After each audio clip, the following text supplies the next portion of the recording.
नववर्ष की बहुत बहुत बहुत शुभकामनाएं मेरी ओर से आप लोगों को। परमेश्वर आप सबको नववर्ष में बहुत ब्लेस करे, बहुत आशीष दे और वो आशीष आपके जीवन के अंदर आए जो ब्लॉक है वो खुल जाए, वो बंधन टूटे, वो जंजीरें टूटे। और उसके लिए मैं आप अपनी जिंदगी के अंदर जो एक दौड़ में दौड़ रहे हैं उसको बड़ी सफलता के साथ में दौड़ना शुरू करें, ताकि हम अपनी उस रेस को दौड़ते हुए उस लक्ष्य को, उस मुकुट को प्राप्त करें जो परमेश्वर ने मेरे और आपके लिए रखा है। इस समय के अंदर परमेश्वर के वचन आगे बढ़े, अपनी आंखों को बंद करेंगे, दुआ के साथ शरीर होंगे। जीवित और समर्पित पिता परमेश्वर, धन्यवाद देते हैं आपकी तमाम आशीषों के लिए जो आपने दी। आपका धन्यवाद।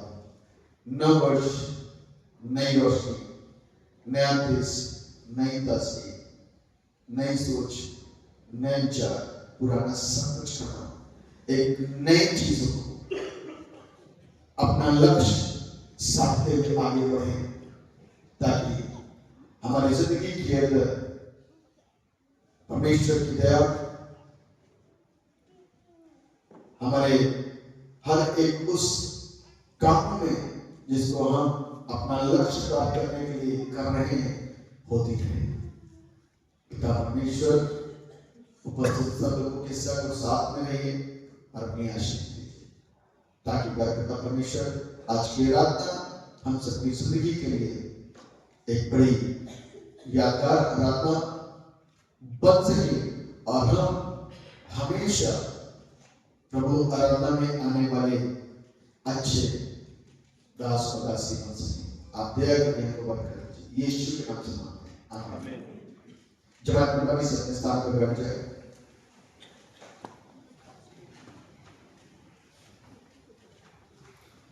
कितना अच्छी और सुंदर आराधना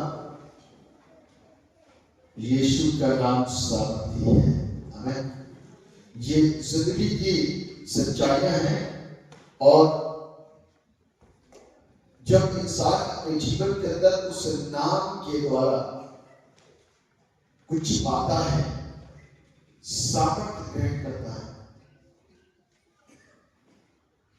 तो उसकी जिंदगी से अल्फाज जो बाहर आ रहे होते हैं, जो धन्यवादिता के साथ में भरे होते हैं, वो रुक नहीं पाते और इसी प्रकार से उसका आभार प्रकट करते हैं, उसको धन्य कहते हैं। संगीतकार जब खूबसूरत तरीके से सुंदर शब्दों को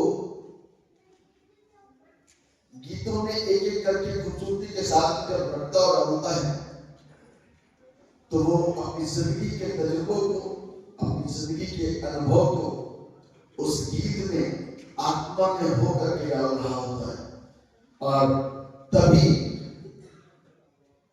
वो चीजें और वो बातें हर एक आत्मा से भरे हुए लोगों को स्पर्श करती हैं और सर के बाल से लेकर पांव के तलवे तक हिला देती है, क्योंकि आराधना बंधनों को तोड़ डालती है। आमीन। बंधन कितने भी हो और कैसे भी क्यों ना हो, वो बंधन आराधना में रुक नहीं सकते, क्योंकि आराधना यदि सच्ची है तो वहां यीशु है। आमीन।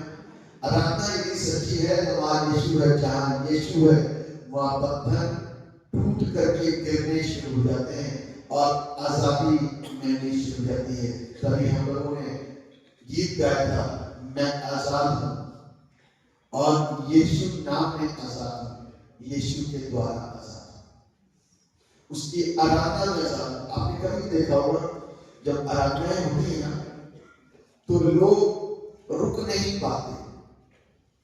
जब आराधना बिल्कुल पूरे अपने चरम सीमा पर होती है, जब आराधना बिल्कुल एक हाइट पर, एक ऊंचाई पर होती है, जब आराधना में सब डूबे हुए होते हैं, जब आराधक डूब करके आराधना कर रहा होता है, तो पवित्र आत्मा वहां पर मंडराना शुरू करता है। परमेश्वर का सिंहासन हमारे बीच में लग जाता है और जब स्वयं महाराजा धीराज मौजूद हो जाते हैं तो बंधन टूटेंगे ही टूटेंगे।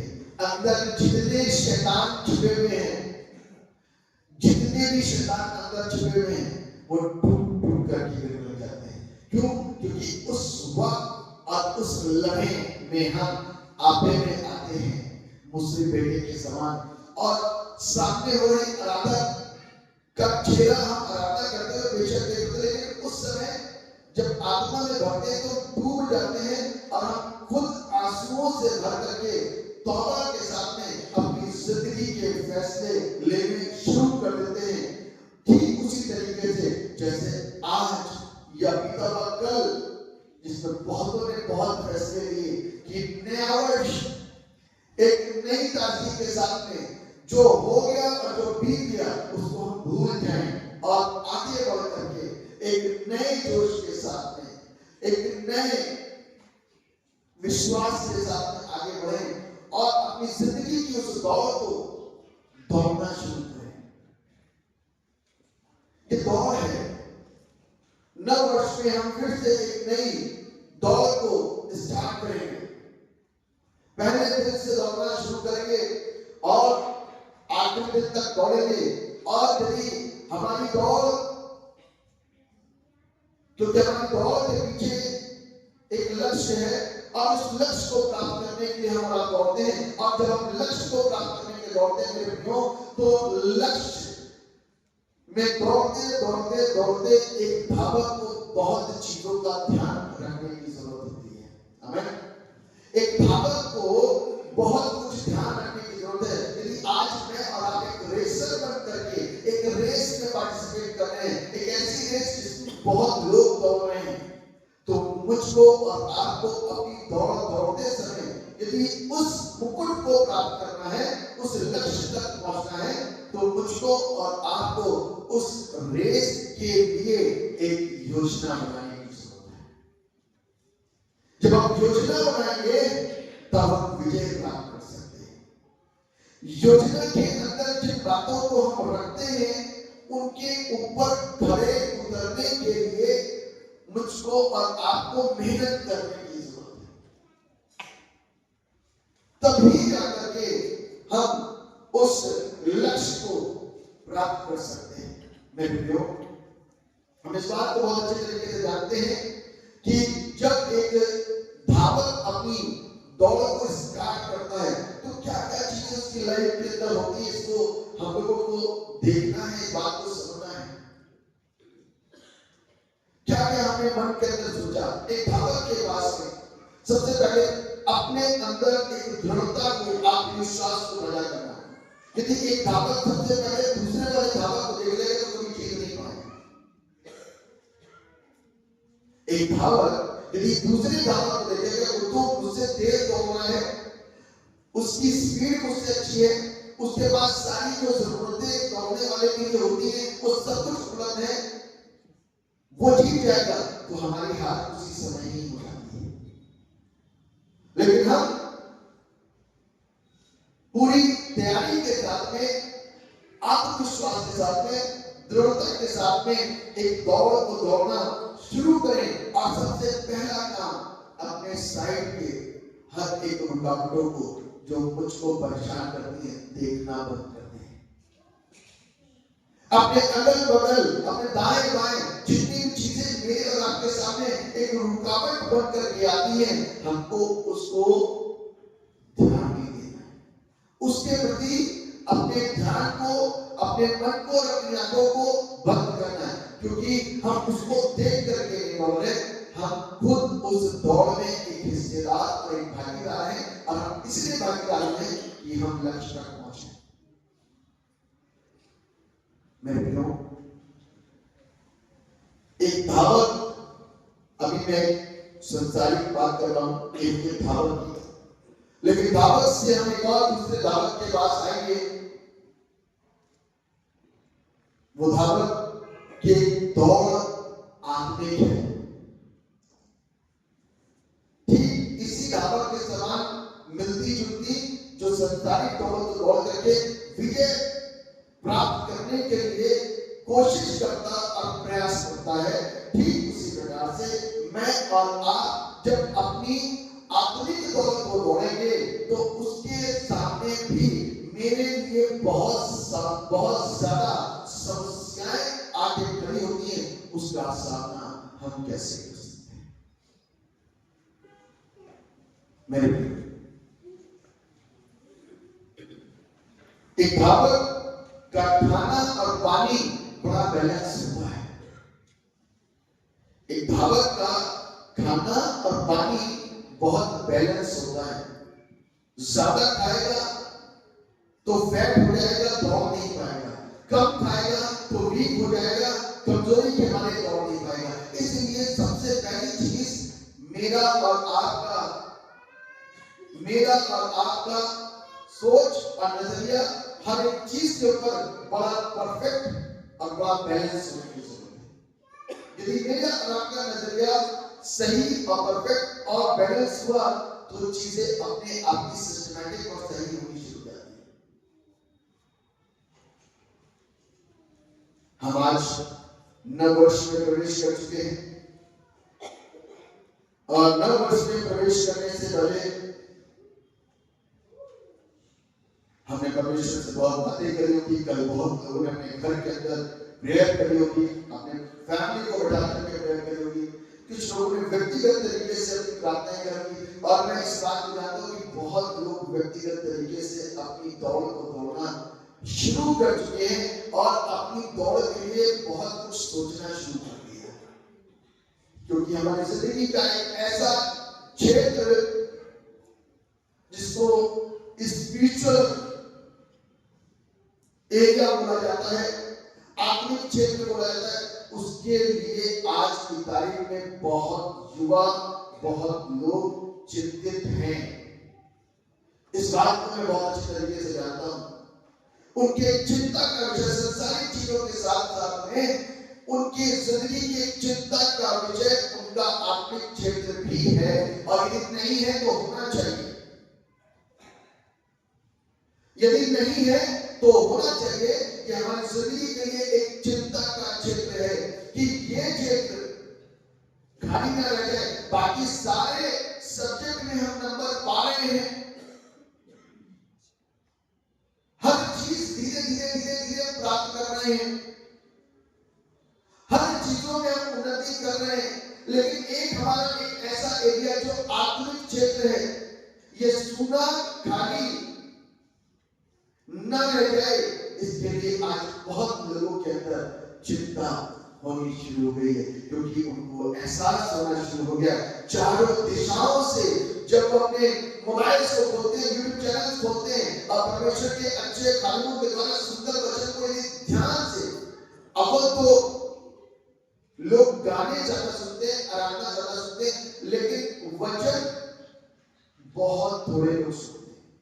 लेकिन थोड़ी देर के लिए 1-2 मिनट, 1 मिनट भी हम वचन को ध्यान से सुनना शुरू करें तो लालसा बढ़ जाती है और सुनना शुरू करते हैं। ऐसी लालसा मेरे और आपके जीवन के अंदर उस सुने क्षेत्र के लिए एक पीड़ा उत्पन्न करती है कि मैं अपने आत्मिक क्षेत्र के अंदर बहुत कमजोर हूं।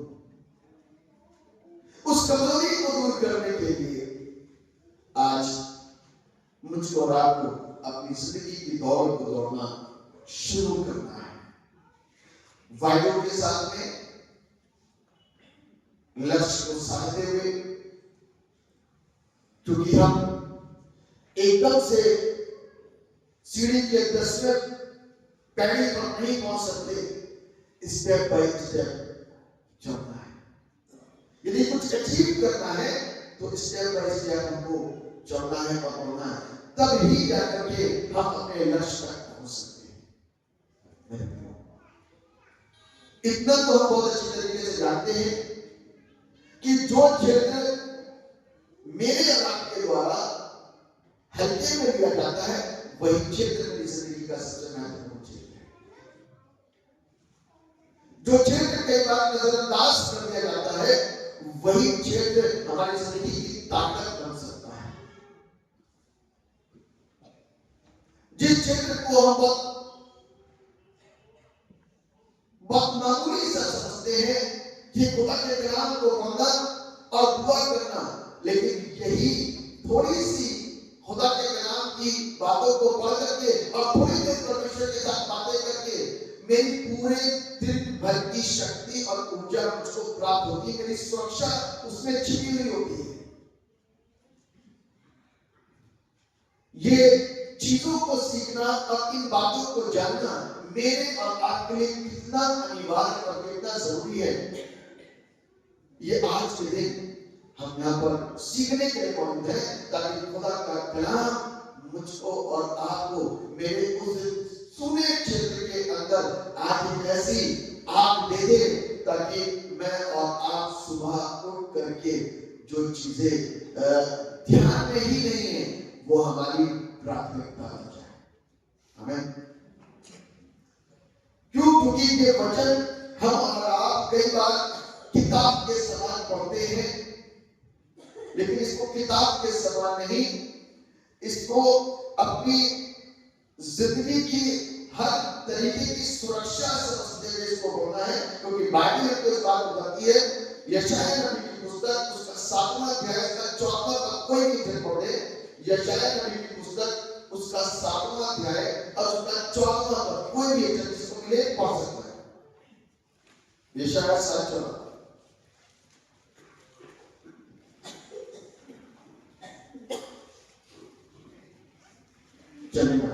इस कारण प्रभु आप ही तुमको एक चिन्ह देगा। हाँ। सुनो, एक कुमारी गर्भवती होगी और पुत्र जनेगी और उसका नाम इमानुएल रखेगी। बस लिखा हुआ है, इस कारण प्रभु आप ही तुमको एक चिन्ह देगा। सुनो, एक कुमारी गर्भवती होगी और पुत्र जनेगी और उसका नाम इमानुएल रखेगी। हर एक चीज खुदा के कलाम में पहले से ही लिखी है, और इमानुएल शब्द का अर्थ है ईश्वर हमारे संग है। यही भाग की परिपूर्णता लूका रचित सुसमाचार पढ़िए, लूका रचित सुसमाचार उसका पहला अध्याय और उसका 26 पद, कोई भी एक जगह पढ़े, इसकी परिपूर्णता। अभी जो शब्द लिखा हुआ था वो ये लिखा था, सुनो, एक कुमारी गर्भवती होगी, ये फ्यूचर की बात और भविष्य की बात कर रहा है, होगी, और एक पुत्र जनेगी, ये भविष्य की बात कर रहा है, और उसका नाम इमानुएल रखेगी। ये तीनों बातें कैसी हैं? भविष्य की हैं। अब 1:26 को ये लूका रचित सुसमाचार 1:26 जी। हाँ। इस्राएल स्वर्गदूत गलील के नासरत नगर में एक कुंवारी के पास भेजा गया, हाँ। जिसकी मंगनी यूसुफ नामक दाऊद के घराने के एक पुरुष से हुई थी। हाँ। उस कुंवारी का नाम मरियम था। हाँ। स्वर्गदूत ने उसके पास भीतर आकर कहा, हाँ। आनंद और जय तेरी हो, हाँ। जिस पर ईश्वर का अनुग्रह हुआ है, प्रभु तेरे साथ है। वह उस वचन से बहुत घबरा गई और सोचने लगी कि यह किस प्रकार का अभिवादन। बस, धन्यवाद। जिस चीज को मैं बताना मान रहा हूँ, ये वो बात है कि अब यहाँ पर उन शब्दों को जो पुराने अहदनामे में बोला गया है यशायाह नबी की पुस्तक में, उसकी परिपूर्णता को हम यहाँ पर देख रहे हैं कि अब वो काम में गति आ गई है, उस काम में तेजी आ गई है, और अब फरिश्तों के द्वारा यूसुफ से और मरियम से बातचीत की जा रही है। किसके द्वारा?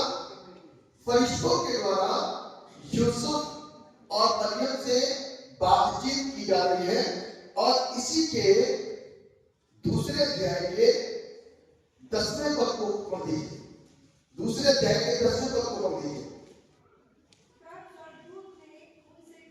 तब स्वर्गदूत ने उनसे कहा, मत डरो, क्योंकि देखो मैं तुम्हें बड़े आनंद का सुसमाचार सुनाता हूँ, जो सब लोगों के लिए होगा। हाँ। हाँ। जन्मा है, जन्म हो गया। वहां पर क्या कहते हैं, एक कुमारी एक बालक को जन्म देगी और तू उसका नाम इमानुएल रखेगी। सारी बातें वो भविष्य की गई थी।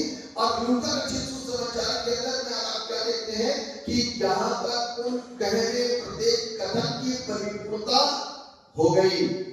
यहाँ पर बच्चे का जन्म हो गया।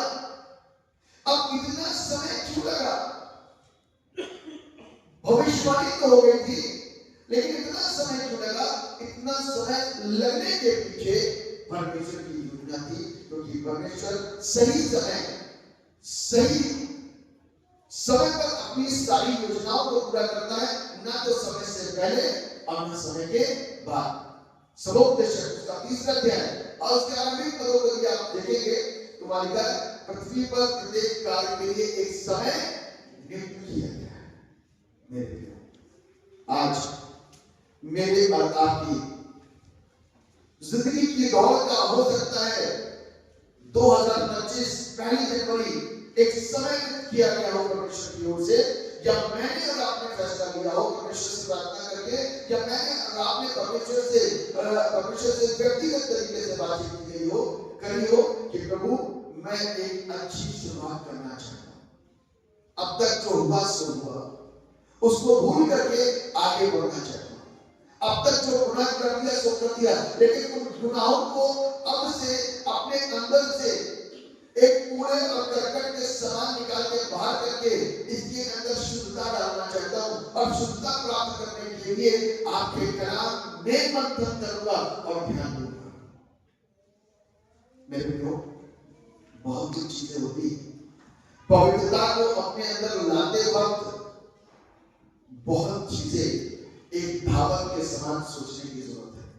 मैंने आपको बताया, एक धावक बैलेंस होता है, उसको मालूम है कि उसको कपड़ा कैसा पहनना है, कि कपड़ा उसको कंफर्ट है, उसको शूज कैसा पहनना है, कि दौड़ते समय के लिए शूज भी बड़े कंफर्ट हैं, उसको हर एक चीज समझ के साथ में रखने की जरूरत है। पौलुस वाला कितनी स्पीड के साथ में दौड़ रहा है, या उसके बराबर से बहुत तेज गति में दौड़ करके चला गया, तो उसके लिए चिंतित नहीं होना, क्योंकि जो ज्यादा रफ्तार में दौड़ते हैं थक जाते हैं, फिर बैठे हुए दिखाई देते हैं।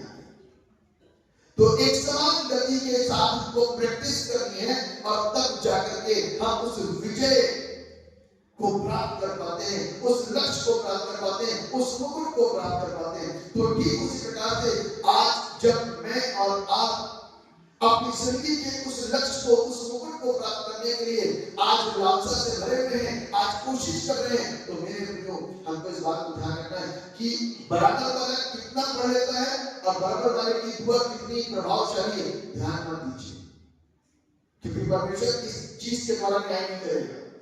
क्योंकि इन सारी चीजों के पीछे बहुत कुछ चीजें ऐसी होती है जो हमको नहीं दिखती, लेकिन परमेश्वर देखता है। हो सकता है वो अंतर से भरी प्रार्थना हो सकता है कि वो दिखाने वाली प्रार्थना हो सकता है वो सिर्फ दिखाने के काम हो, बहुत कुछ हो सकता है। इसलिए मुझको और आपको ना साइड दाएं देखना है ना बाएं देखना है, परंतु निशाने की ओर आगे बढ़ना है। हमें ये पता है कि मेरा परमेश्वर सच्चे जीवन को स्वीकार करता है, बस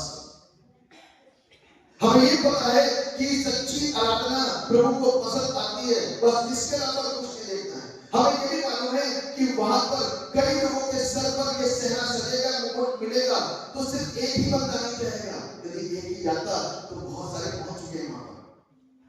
अब्राहम भी है, इसहाक भी है, याकूब भी है, सब पीछे होते रहते सारे, लेकिन नहीं, परमेश्वर के लिए, परमेश्वर के नाम से बहुत सारे लोग ऐसे हैं जिनके सर पर सेहरा सजेगा, और वो उनकी मेहनत, उनके प्रयास और उनके इस धरती पर किए गए वो वक्त को जो उन्होंने प्रभु के लिए डिवोट किया, उसके द्वारा जो वो काम करेंगे, उसके द्वारा उनको आशीष मिलेगी, वो उसका एक प्रतिफल होगा जो स्वर्ग में मिलेगा। मेरे प्रियो, ये सारी चीजें सिर्फ एक नाम से होती है, यीशु नाम। लिखा है लूका रचित सुसमाचार 2 अध्याय,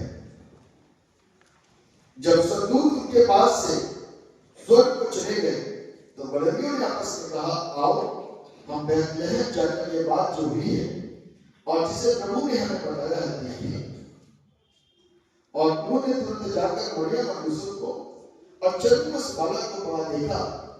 इन्हें देखकर उन्होंने वह बात जो इस बालक के विषय में उनसे कही गई थी प्रकट की। और सब सुनने वालों ने उन बातों से जो गलीलियों ने उनसे कही आश्चर्य किया, परंतु मरियम ये सब बातें अपने मन में रखकर सोचती रही। और गलीलिये जैसा उनसे कहा गया था वैसा ही सब सुनकर और देखकर परमेश्वर की महिमा और स्तुति करते हुए लौट गए। मेरे कुछ चीजें हमको लौटा ले जाती है, लौट करके जा रहा है। अब त्योहार खत्म है, क्रिसमस खत्म जिसकी बड़ी लहर होती है, नव वर्ष आज के बाद शुरू हो गया, खत्म तो नहीं हुआ लेकिन शुरू। लेकिन जब हम इसको फेस्टिवल मानते हैं तो वो खत्म। एक चीज और है, वह है एपिफनी डे, और वो भी एक फेस्टिवल के रूप में सेलिब्रेट किया जाएगा खत्म।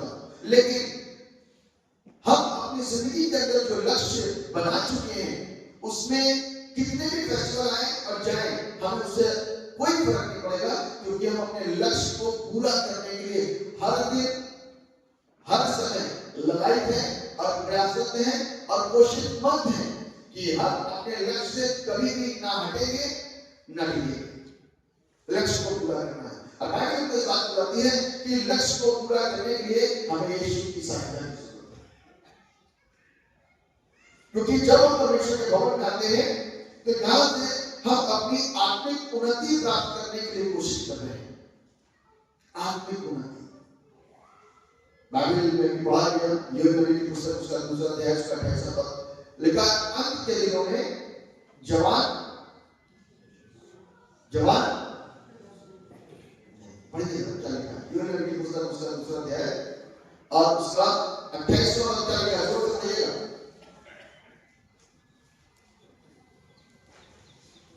उन बातों के बाद मैं सब प्राणियों पर अपना आत्मा उंडेलूंगा। तुम्हारे बेटे बेटियां भविष्यवाणी करेंगे। तुम्हारे बेटे और बेटियां क्या करेंगे? अब यहाँ बहुत सारे बेटे और बहुत सारी बेटियां बैठी हैं, लेकिन ये उस जमाने की बात है जब योएल नबी को परमेश्वर ने दर्शन देकर के इस बात को बताया कि तुम्हारे बेटे बेटियां क्या करेंगे? भविष्यवाणियां करेंगे, नबूवत करेंगे। वो चीज क्या मेरे लिए नहीं है? वो आशीष क्या मेरे लिए नहीं है? वो मैसेज मेरे लिए नहीं है?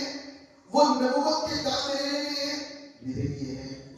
वो तभी केवल अपनी जिंदगी के ऊपर लागू होंगे जब उनकी गहराइयों में जाएंगे।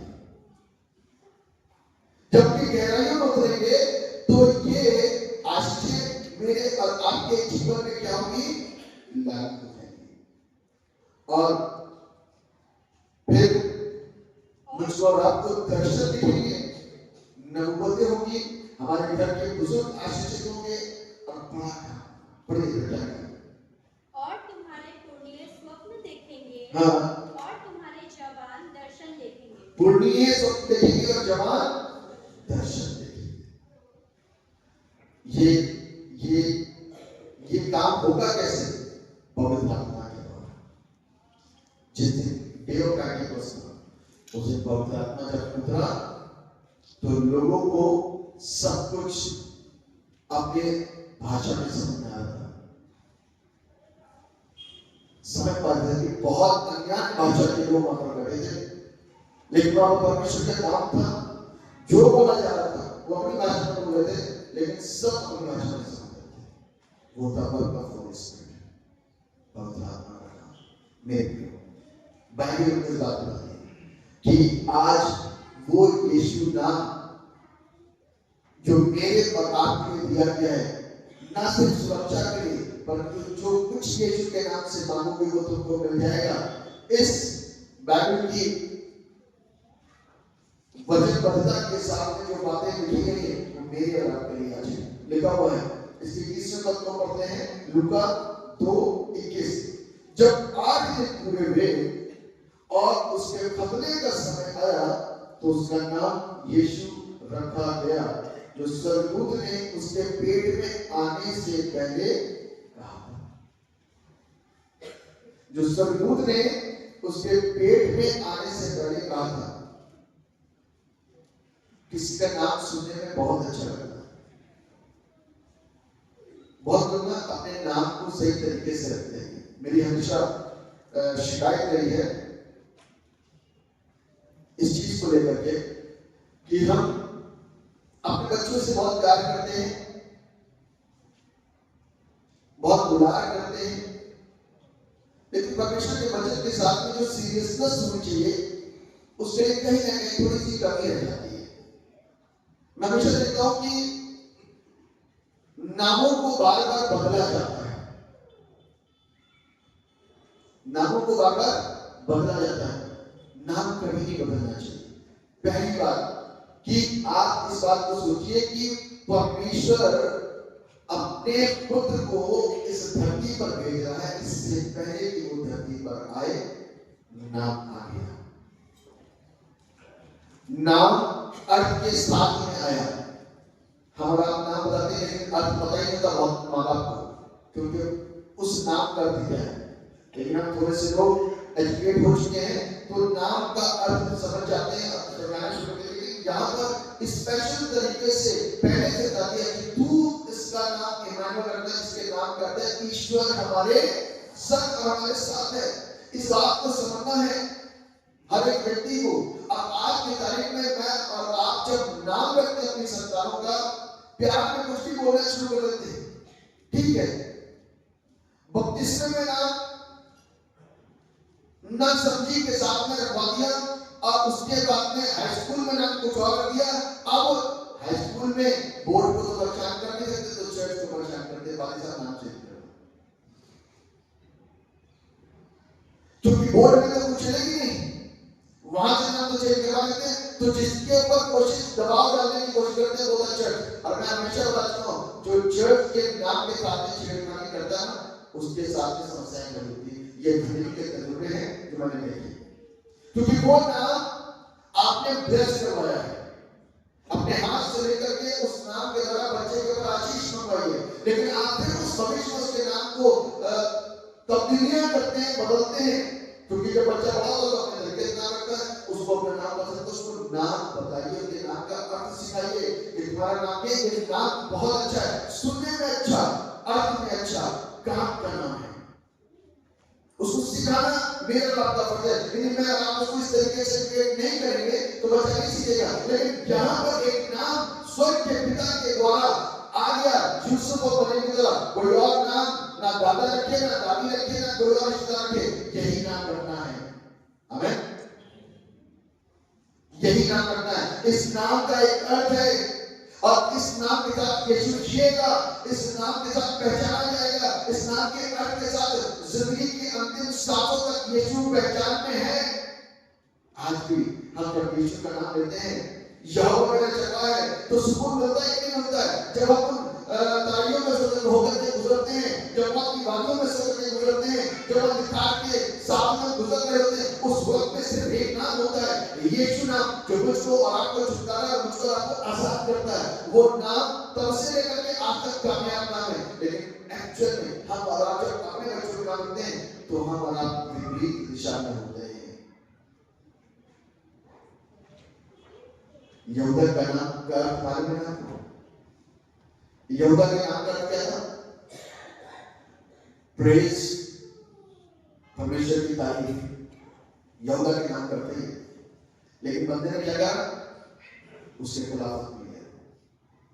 उसकी प्रेज करने से तो रहा, उससे खिलाफत में उसको पकड़वाया, नासमझी का जिक्र किया, अपने नाम की इज्जत बढ़ा नहीं पाया। हम और आपके साथ कई बार ऐसा होता है जब अपने नाम की इज्जत रख ही नहीं पाते, हमको समझना करना और उस नाम के साथ में अपनी जिंदगी को जीना है, ताकि कल को कोई हमारी जिंदगी के ऊपर उंगली न उठाए। नाम तो निर्मल और काम बुरे। इसलिए हमारी सोच अच्छी होनी चाहिए। हमारा नाम में जो डिसीजन लिया जा रहा है नाम रखने में, वो बहुत समझदारी के साथ होना चाहिए, वो प्रार्थना में रख करके होना चाहिए, बड़े सोच विचार के साथ हवा में काम नहीं करना चाहिए। लड़का होगा तो ये रख दिया जाएगा, लड़की होगी तो ये रख दिया जाएगा, ऐसे नहीं होता। उसको संयोजित करके उसके ऊपर मोहर लगाएंगे परमेश्वर के नाम से कि प्रभु ये नाम रखने जा रहे हैं, और बपतिस्मे में भी यही नाम रहेगा और इसके आगे की कक्षाओं में भी यही नाम चलेगा। इस नाम के ऊपर तब्दीली नहीं। समस्या क्या आती है? जब बच्चे माँ बाप बनना शुरू कर देते हैं ना, तो चीजें परिवर्तन में आ जाती है। या माँ बाप ना समझी की अवस्था में प्यार प्यार में दुलार में कुछ भी कहना शुरू कर देते हैं, तो गड़बड़ी आनी शुरू हो जाती है। तो इसलिए नाम को हमको सही रीति से समझना है, क्योंकि यहाँ पर एक बार फिर से समझाया गया कि इसे बताकर जब 8 दिन पूरे हुए, यानी वो खतने का वक्त था, जूझ के हर एक कष्ट को प्रभु यीशु ने पूरा करा। 8 दिन पूरे हुए, उसके खतने का समय आया तो उसका नाम यीशु रखा गया। जो नाम पहले दिया गया था वही नाम रजिस्टर्ड हुआ, जो स्वर्गदूत ने उसके पेट में आने से पहले कहा था। इसलिए हर जगह बहुत समझदारी के साथ में नाम चेक करके, स्पेलिंग चेक करके सब चीज लिखनी चाहिए। और मैं इसमें बहुत लापरवाहियों को कई बार देख चुका हूं, और कि लोग नाम पसंद नहीं आया, कोई उल्टा सीधा नाम बोल रहा है, इसीलिए बहुत सोच समझ के साथ तब चीजें अच्छी बेहतर। मेरा खास मतलब ये आप कुछ भी करते हो प्यार से बोल कर बपतिस्मे में जो नाम आ गया उसमें परिवर्तन मत कीजिएगा, क्योंकि वो आप पिता पुत्र और पवित्र आत्मा के नाम में उस नाम को ब्लेस करवाते हैं, और उस नाम से उस बच्चे की पहचान बपतिस्मे के वक्त में होती है। जो बपतिस्मे के वक्त में पहचान हुई, उस पहचान को कभी भी खंडित मत करिए, क्योंकि उसमें आशीष है।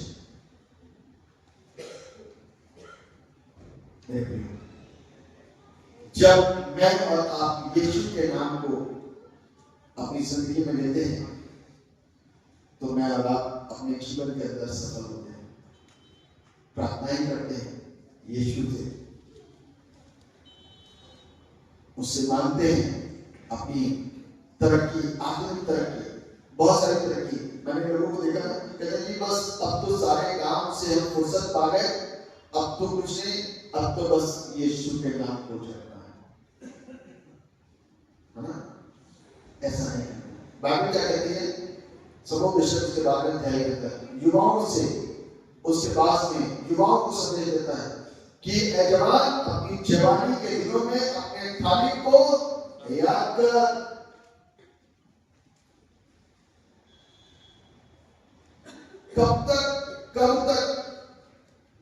कब तक जीवनों के अंदर वो चीजें जो प्रभु चाहता है नहीं आएंगी। ऐसे तो साल एक के बाद एक, एक के बाद एक, एक के बाद एक जाते रहेंगे।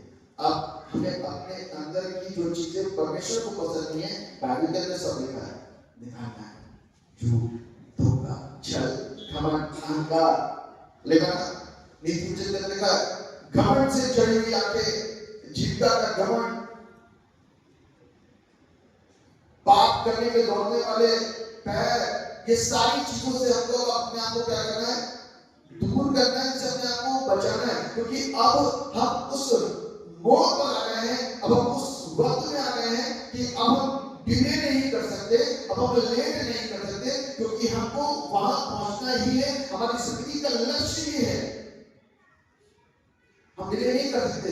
आप देखोगे हर विश्वास, हर धर्म का आदमी कितना कट्टर और कितना मजबूत होता है। आज मेरे और आपको भी मजबूत होने की जरूरत है। हम फ्लेक्सिबल होकर के कामों को नहीं कर सकते, हम मजबूत होकर के परमेश्वर के साथ के रिश्ते को, हर एक बच्चे को खुदा के करार की हर एक चीज पता होनी चाहिए कि दबोरा कौन थी। यदि आप पूछ रहे हैं दबोरा कौन थी, तो मैं सोचता हूं कि बहुत लोगों को सर पूछेंगे, भाई साहब पूछने दबोरा कौन थी। याबेस कौन था? तो क्योंकि अभी हम इनसे अछूते हैं, इसकी कहानियां भी हमको नहीं पता, ये चीजें हमको सीखनी है।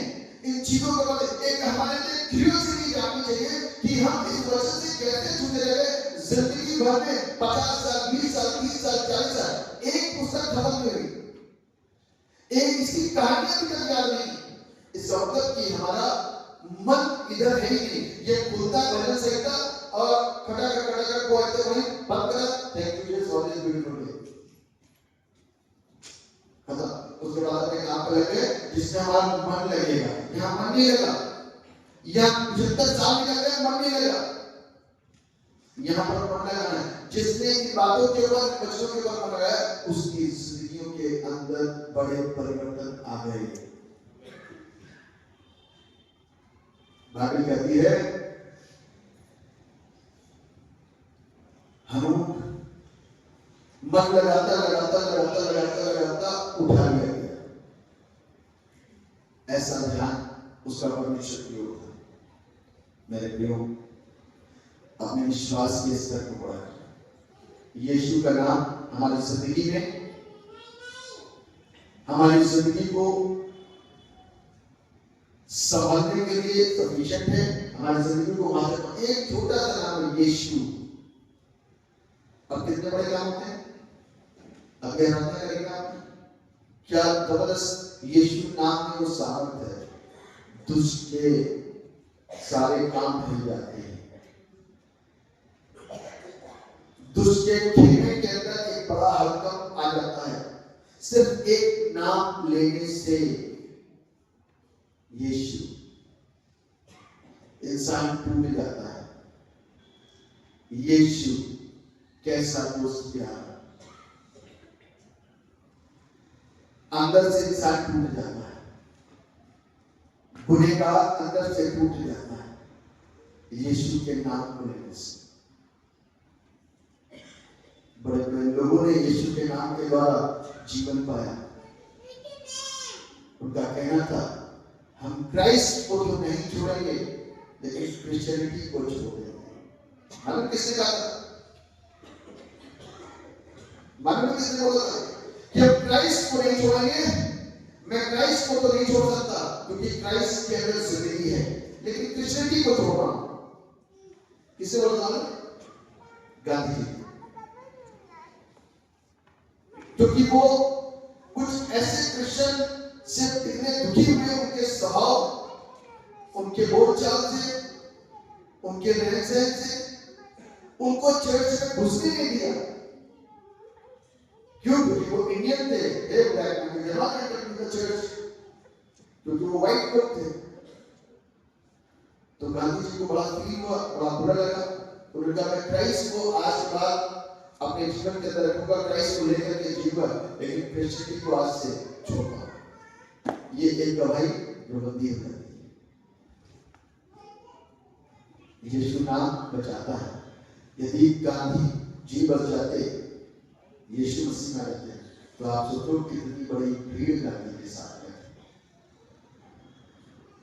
क्योंकि कई बार हमारी जिंदगी की कठोरता, हमारा अहंकार, हमारी घमंड से जुड़ी आंखें, हमें अपने नाम को ऊंचा करना है, वो सारी चीजें परमेश्वर को नागवार होती है। हम कितने भी ध्यान क्यों ना हो, लेकिन परमेश्वर को नजरअंदाज कर देगा। इसलिए परमेश्वर के सामने जब अपन लोग दीन प्रवेश की प्रार्थना बोलते हैं यहाँ पर, तो इसीलिए इस बात को बोला जाता है कि अपनी राष्ट्रवादी को छोड़ करके, राष्ट्रवादी का मतलब धार्मिकता को छोड़ करके तब प्रभु की मेज के पास आओ, तब इस प्याले में शिरकत करो। ये दुआ से पहले बोला जाता है कि अपनी धार्मिकता को, अपनी राष्ट्रवादी को जो हमने अपने तरीके से सेट करी है कि मैं बहुत बड़ा हूं, मैं बहुत धर्म हूं, मेरी प्रार्थना का असर होता है, उसको छोड़ करके प्रभु के पास इस मेज में शरीक होने की जरूरत है, तब हम आशीषित होंगे। मेरे प्रियो, एक बार एक बच्चा इतना विश्वासी है, इतना विश्वासी हो गया कि उसके माँ बाप से चिढ़ने लगे कि क्यों क्रिश्चियनिटी को स्वीकार कर रहा है। माँ बाप ने उस बच्चे को खाने में जहर दिया, बच्चे को कुछ नहीं हुआ, क्योंकि जो कुछ करता था यीशु के नाम से करता था। जहर का खाने के अंदर उसने कहा यीशु मसीह के नाम से मैं इस खाने को खाता हूं, और वो खाना गया, कुछ नहीं उससे हुआ। एक दिन बाप ने कहा बेटा तुम्हारे लिए मैं गिफ्ट लेकर गया, ऊपर रखा है, सवेरे ले लेना।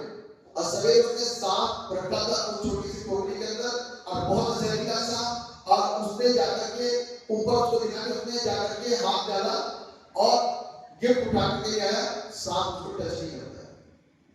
यीशु का नाम लेकर मैं जिस चीज को बताना चाहता हूं कि आज यीशु मसीह के नाम को लेकर के मैं और आप आगे बढ़ेंगे तो यीशु मेरा रक्षक है, ये उसके नाम का अर्थ है। वो बचाएगा, वो संभालेगा। एक बार की बात बता करके खत्म करूंगा। जिंदगी की दौड़ मुझको रात को दौड़नी है, सिखाना हम लोगों का काम होता है, खुद भी सीखना है और दूसरों को भी सिखाना है, और फैसला लेना आपका काम है। क्योंकि परमेश्वर कभी भी मेरे आपकी जिंदगी के ऊपर जबरदस्ती नहीं करता। मेरे प्रियो, एक बार की बात है, प्रभु के एक दास चर्च जाना था, टाइम से निकले अपने घर से, गाड़ी स्टार्ट करी, गाड़ी खराब हो गई, स्टार्ट नहीं हुई, उसमें थोड़ा सा लेट हो गया। फिर आगे बढ़े, लिफ्ट मांगी, एक कार आई, उसमें को लिफ्ट मिली, बैठ गए। मैं थोड़ी शॉर्ट करना इस स्टोरी को। फिर आगे बढ़े, आगे दो और आदमी खड़े थे, उन्होंने लिफ्ट मांगी, वो कार वाले ने उनको बैठा लिया। फिर आगे बढ़े तो आगे एक पुलिस की जीप थी, उसने जीप ने गाड़ी वाले को रोक लिया। अच्छा रुका तो उसके पादरी साहब के बराबर में जो बैठे थे, तो वो बहुत बड़े क्रिमिनल थे जिसको पुलिस ढूंढ रही थी, और उनके साथ में पादरी साहब को भी पकड़ लिया। पादरी साहब को बता रहे हैं कि भाई मैं चर्च का प्रीस्ट हूं, मुझे छोड़ दिया गया, मैं चर्च जाने में लेट हुआ था, मुझे लिफ्ट लेनी पड़ी, और ऐसा करें कि हमें कुछ नहीं मालूम, आप ही करना साथ में।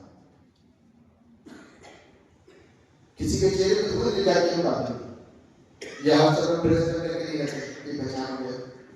और ड्रेस भी कई बार लोग आज की तारीख में से धोखे में करने शुरू कर चुके हैं। जो गलत काम करता है ना, वो कुछ भी कर सकता है। तो पादरी साहब को भी जेल में ले जाया गया, और पादरी साहब जेल में चले गए, रो रहे हैं, डरवा रहे हैं, कह रहे हैं कि एक बार मेरी बात को सुन लीजिए, मुझे माफ कर दीजिए, मुझसे कोई गलती नहीं है, मैं पापी हूं, किससे पता करते हैं, कुछ नहीं, जेल के अंदर सीधे। वो सुनने को तैयार नहीं, क्योंकि वो क्रिमिनल इतने बड़े थे कि कोई सुनवाई ही नहीं थी। पादरी साहब रोते रहे, दुखी होते रहे, फिर आखिरी में घुटने टेक दिए परमेश्वर के सामने उस पुलिस स्टेशन में, और घुटने टेक करके उन्होंने यीशु मसीह का नाम लिया, प्रार्थना की, प्रभु मैं तो तेरा दास हूं और तेरी सेवा करने के लिए जा रहा हूं, और आज वचन को फैलाने में और लोगों को बचाने में मैं विफल हो गया। प्रभु मुझे बचा, तेरा कलाम सच्चा, तेरा नाम सच्चा, तेरे नाम का अर्थ है कि यीशु मेरे संग है। प्रभु मुझ पर अपना अनुग्रह की दृष्टि बना, और मैं चोरों के साथ ना गिना जाऊं, मेरी गवाही बना दे प्रभु। इस दुआओं के साथ में, आंसुओं के साथ में परमेश्वर उनसे बात करी, और परमेश्वर ने जब उनसे बात करी तो परमेश्वर ने मन में कुछ डाला, और जब वो डाला, सारी बातें डाल दी, तब फिर उसने खड़े होकर इस कटर से बोला कि आपसे मेरी फिर से गुजारिश है कि आप मुझे माफ कर दीजिए। कहने लगे हम कैसे माने कि आप प्रीस्ट हैं? उसने कहा ठीक है, आप मुझे पेपर दीजिए। कहने लगे पेपर से क्या होगा? कहने लगे पेपर दीजिए ना। ऐसा पेपर एक मिल गया, अब वो प्रार्थना करते जा रहे हैं, परमेश्वर को गाइड कर रहा, वो यीशु नाम को गाइड कर रहा, जिस यीशु नाम को आज मैं आप सेलिब्रेट कर रहे हैं।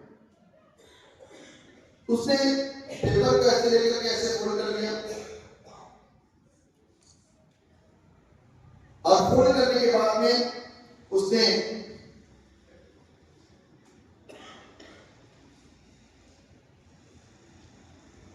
ऐसे करा।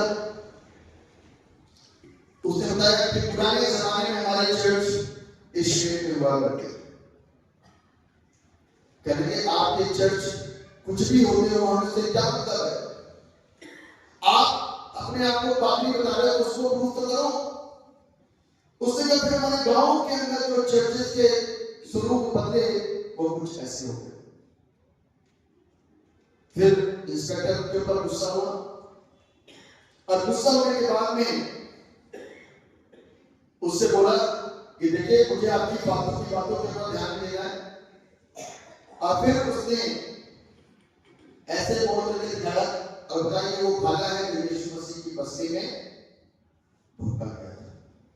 कहेंगे आपकी बात मुझे नहीं सुनी, तुम कैसे ईसाई हो, कैसे तुम पापी? फिर वो जोर से गुस्से के साथ में बोला, उसको बताओ वरना मैं तुम्हें जेल में ले जाऊंगा। उसने ना बताया, फिर उसने धीरे से इसको ऐसे करके फाड़ दिया।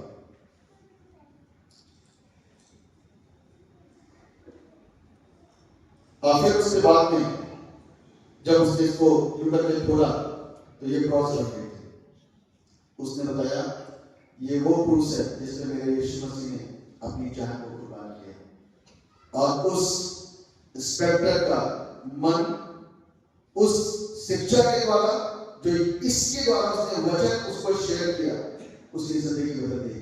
और इंस्पेक्टर थाने के अंदर, वो चर्च में हजारों को बचाने गया था, लेकिन एक थाने के अंदर एक इंस्पेक्टर की जिंदगी को इस उद्धार के प्रबंध के द्वारा बदल दिया।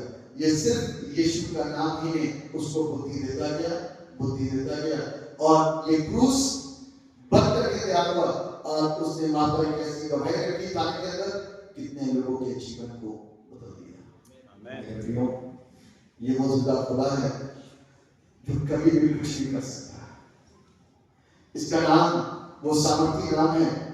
कभी भी मुसीबत वक्त में लेगा तो वो मेरे आपके जिंदगी को खूबसूरत बना सकता है, मुझको बचा सकता है। उसके नाम का अर्थ है ईश्वर हमारे संग है। और वो उस पादरी साहब के सामने रह करके इस बात को प्रूव कर दिया कि उसका नाम का अर्थ सत्य है और आज भी कार्य करता है। आमीन। परमेश्वर के वचनों के साथ हम सबको आशीष दें, बरकत दें। और हम जिंदगी की दौड़ के अंदर जब दौड़ रहे हैं तो अपनी दौड़ की हर एक तैयारी को अच्छे अंदाज से करें यीशु के नाम को लेते हुए, ताकि हम विजयी हो सकें। परमेश्वर के वचन के द्वारा दुआ करें। जीविका समर्पित पिता परमेश्वर, हम आपको धन्यवाद देते हैं और दुआ करते हैं पिता कि इस नव वर्ष में हम अपनी जिंदगी के अंदर जो कुछ भी आपसे बातचीत कर चुके हैं, गुप्त में या परिवार के साथ में या चर्च में आपसे बातें करेंगे, हम दुआ करते हैं कि पिता परमेश्वर आप अपने पुत्र के नाम के द्वारा हम सबकी जिंदगियों को आशीषित करिए, आनंदित कीजिए, ताकि हम आपकी मर्जी को अपनी जिंदगी के द्वारा सदा यूं ही पूरा करें, आपके नाम को ऊंचा उठा सके। धन्यवाद देते हैं इस बात के लिए कि वो नाम जो हमारे लिए दिया गया, उस नाम का जो अर्थ ईश्वर हमारे संग है, वो सिर्फ उस समय के लिए बातें ही नहीं थी, परंतु प्रभु आज भी वो नाम काम करता है और हमारी जिंदगियों को बचाता है। जिस तरीके से प्रभु उस आदमी की जिंदगी को बचा करके दूसरे के जीवन को, इंस्पेक्टर की जिंदगी को बदल डाला, वैसे ही आज भी वो नाम हजारों करोड़ों लाखों की जिंदगियों को बदलने के लिए सक्षम है। बशर्ते है कि उस नाम को हम सही तरीके से ले और क्लेम करें और सिखाएं, तो वो जरूर है ईश्वर की दया मेरे पर होगी और पवित्र आत्मा से बुद्धि और समझ प्राप्त करते हुए हर एक काम को कर पाएंगे, जिससे दूसरों के जीवनों के अंदर बड़ा प्रभाव पड़ेगा। धन्यवाद करता आपसे जो भी हमने आपसे मांगा, आपने हमारी प्रार्थना को सुन लिया। सारा आदर में बात देते दुआ